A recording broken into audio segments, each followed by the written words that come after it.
So I've been plunging down the dark hole of cinema primes on YouTube, and of course loving it. But the debate between cinema primes and photo zooms with autofocus is still legitimately challenging. I'm actually changing most of my kit over to primes, and so this video is just my thought process behind the significant shift for me.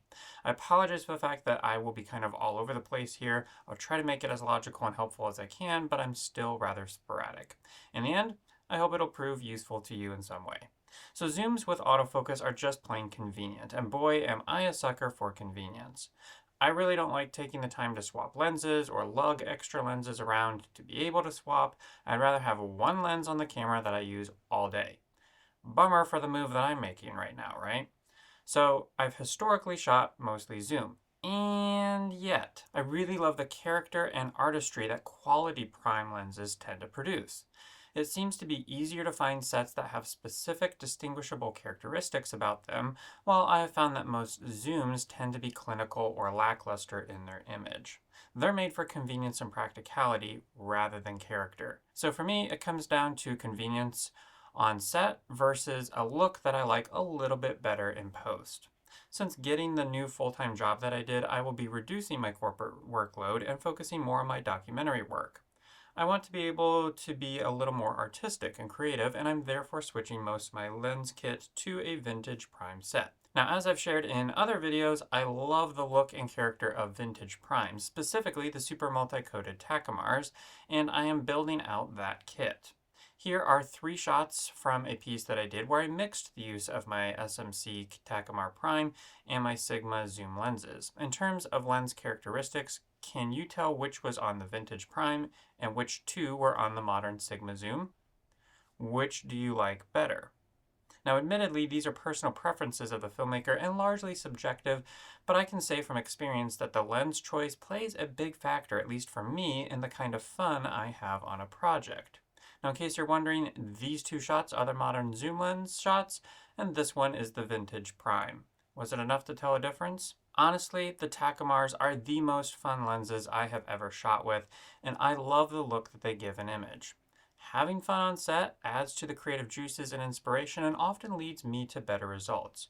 Because I'm moving away from client work and toward passion projects with my documentary work, I have less fear of failure or mistakes and more incentive for experimentation. Moving towards vintage lenses, which have less technology in them, are somewhat more limiting and less perfect, will bring fresh excitement and more unique results than the convenient zooms. It will also force me to compensate in skill for what the lens will lack in technical ability. These vintage lenses cost only about $50 to $100 each, with one that I'm eyeing coming in around $400, which if you think about it, for a lens is dirt cheap. Now I still need to outfit them in other ways, which I explain in this video up here, but I should be able to build out a good 4 to 5 lens kit for less than the price of one affordable Cinema Prime lens, while retaining many of the same perks. That said, I am also keeping my Sigma 18-35 f1.8 workhorse that I've used in 95% of the film content that I've produced in the last year, and I'm filming on it right now. I honestly cannot imagine what it will take for me to sell that lens because it's so versatile and reliable and it yields a beautiful image. But I will also say that I am going to try to drastically reduce my use of it to select corporate gigs that I get. Now, if you want to consider a similar switch, start out with something that I've been doing lately, which is trying to be more aware of my lens habits. So things like, which focal length am I filming in and how often do I change that focal length? Could I do this whole shoot on one prime? Or maybe the first half on a prime and the second half on a different prime, a different focal length? Or am I constantly back and forth between focal lengths and zooming in and out? What aperture am I set at? And do I ever wish it could open up more and allow more light in? Am I using autofocus, manual focus with a focus wheel, or grabbing the lens itself for manual focus? And am I achieving usable results, or am I ruining my shots in those ways? By paying attention to these things, I'm able to identify my biggest lens habits and needs, and this helps identify if a switch to primes is even practical or possible. So why go prime when they are less convenient and don't support autofocus, which I've gone on record saying is an essential feature in a cinema camera? Well, let's talk about faster lenses for a moment. There has historically been a big push for shallower depth of field, blurring out as much of the background as possible. Primes beat out zooms more times than not in this, but I have found myself struggling to actually achieve proper focus even with autofocus systems because the lenses are too fast and their depth of field is so extremely narrow. My subject's eye is just out of focus while their cheekbone is in. It's noticeable and it bothers me. I've also seen more and more filmmakers shooting surprisingly stopped down because of the story advantages they get when viewers see more in focus. I'd like the audience to roam the frame and check out something in the background, like a guitar hanging on the wall or something, or album cover. I think I can shoot everything at 8:11, even on night exteriors, and go, oh, I love that idea. Sometimes we'd be shooting and, he's pretty technical. He's a still photographer himself. He's like, what stop you're on? I'm like 5.5. Like, why? Go switch to 12,800. Why are we 64? Give me that extra stop. You said it's fine.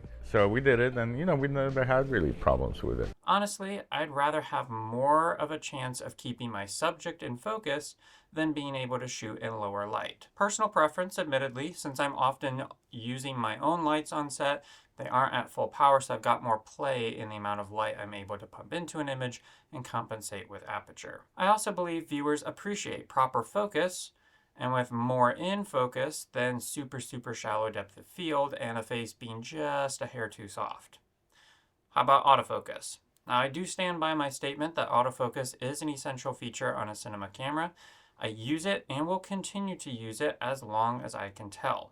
But Luke Forsyth identified an important factor in this in one of his videos, and I have totally experienced this myself. Even when you're amazing at autofocus and have the speed tuned up just perfectly, when it does miss or when you accidentally touch the wrong thing, it's going to totally break the moment. Mistakes in manual focus hunting don't look nearly as bad for some reason, and people will forgive focus adjustments done by people most of the time because it looks natural. Autofocus hunting always looks terrible, and most of the time you'll have to scrap that part of the shot. A scenario I've personally experienced was when I was shooting on my FX3 and the character I was following dropped a small box that was really relevant to the story. The box was damaged and that mattered to them, so showing how it happened was an important shot. Using manual focus, you would just pan down, find your focus, maybe miss it by a few inches, and then come back the other way and settle on the object. Totally usable piece of storytelling. I was using autofocus though, and I did the whole pan thing and then tap the screen just off the object, and because they'd fallen on a black carpet in a dark room, the autofocus freaked out and started hunting.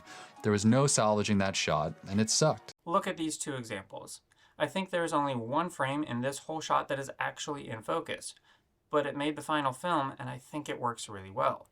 Here you can see the autofocus hunt needlessly for its subject, and the shot is useless. I filmed it over and over again in autofocus to no avail. Here you can see it doesn't even achieve focus for some bizarre reason, but the way it tries screams autofocus, which just ruins the shot. Notice that it has that pause, rush, adjust look of a machine seeking focus rather than a person. If I had filmed these manually, the shot may have been out of focus for longer because sometimes people just aren't as fast as the machines, but the way it would come into focus would be more smooth, less distracting, more organic, and save the footage. Now, of course, the issue with manual focus is that it demands your attention, or your focus, while operating, which is a lot to stack on top of composition, exposure, lighting, awareness of what's going on in your surroundings, directing your talent, any number of other tasks you may be trying to handle on any given shoot. This is why, for interviews, fast run and gun situations, having reliable autofocus is nearly indispensable unless you can rack up thousands of hours of experience shooting manually and it has become second nature. That's not me, that's not most people. That said, I am losing my fear of manual focus and have been forcing myself to shoot in it more lately, and honestly, I find myself liking it more and more. So, the debate over zooms versus primes. At the end of the day, both lens types are indispensable tools for the job, and I doubt that I will ever recommend someone only invest in one type of lens, unless they only had $500 to spend on lenses for the next 2 years, in which case get the Sigma 18-35 art lens. I reach for both for different reasons and in different scenarios all the time. Now in this video, I share how I affordably counter the cons of vintage photo lenses on a cinema camera because honestly, not only do I not have the money to spend on something even as affordable as say a Nisi Athena Cinema Prime, I don't think I would like the character and look nearly as much as what this can get. To each their own, though. If I was shooting more corporate, I would probably be investing in a very different lens kit than I am right now. That's just where you have to continually observe your habits, shooting scenarios, and what inspires you, as well as identify any problems you find yourself continually facing to know what lens kit makes the most sense for you.